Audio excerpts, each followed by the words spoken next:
Welcome to Hour 4 of Connecting to Our Faith Family. We're going to be looking at two of our mission targets today. We're going to be looking at ministry, and we're going to be looking at the target of fellowship. How our church is structured? The church is a fellowship. Acts 2:42, they continued steadily learning the teaching of the apostles and joined in the fellowship. A top priority in a fellowship is harmony and unity. A good structure promotes unity and downplays differences. Since voting often creates conflict, there are only a few things in the church which we vote on. Secondly, the church is a family. You should be one big happy family, full of sympathy toward each other, loving one another with tender hearts and humble minds. 1 Peter 3:8 from the Living Bible. We talked in the very beginning about this aspect of the church. Families spend time together, eat together, play together, pray together, serve together, suffer together, celebrate together, support each other, and on and on and on. The church is a body. We are a body, not a business. We are an organism, not an organization.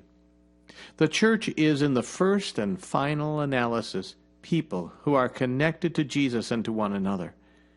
In the way your body is connected to form a unit, the reality or the result is, I am better with you than I am without you. The church is a flock. Therefore, it is cared for and led by shepherds. Care for the flock of God entrusted to you. Watch over it. 1 Peter 5:2. So how do we care for you here at Faith? We do so through our elder ministry. We currently have 14 elders. Let me introduce them to you. Paul Arndt, who is our head elder. Steve Butrup. Russell Couch. Gary Griffin. Jim Higgins. Dave Hirschler. Glenn Jones. Tim Lambert, Aaron Lautenschlager, Dan Miller, Gary Nuremberg, Guy Packard, Wally Peterson, and Bill Smith. Each of our elders has between 15 and 25 families that they are overseeing and watching and caring for. You and your family will be assigned to one of our elder groups. Now, as each elder has 15 to 20 families that they're responsible for, they are tasked with demonstrating love, care, and concern for you. They're to discern needs and points where they can provide ministry, or we as a church can provide ministry. Birthdays, baptisms, wedding anniversaries, illness, grief, hospitalization. They are to direct you where needed to appropriate resources, such as directing you to the pastors, Stephen ministers, prayer ministry, social ministry, or other ways and other opportunities here at our Faith family. How do we communicate with you here at Faith? Well, we do so in a variety of ways. First, we create a daily time with God on paper and online. We have a weekly newsletter, our Weekly Faith, both in paper. We send it out in PDF through Church Community Builder, our database. We have a prayer tree that is online only, and you have to request to be a part of it. We have a web, of course, our faithmarietta.com. Church Community Builder, also known as CCB, which is an online database, a highly secure database, and every one of our members is in it, and you are invited to be a part of it. We have mailboxes for every family, and that's paper only. Email, which of course is electronic, and then the good old-fashioned USPS, snail mail as it's been called. And of course there's face-to-face communication whenever you're here on campus, or the phone as another method to communicate with you and with one another. So how do new ministries get started at Faith? Well, here are 4 guidelines that we follow to start new ministries. Number 1, don't expect the staff to run it. Number 2, the ministry is compatible with the purposes of our church. Number 3, the ministry will not harm the testimony of the church. And number 4, you don't do any fundraising. Those are the guidelines for starting a ministry. here at Faith.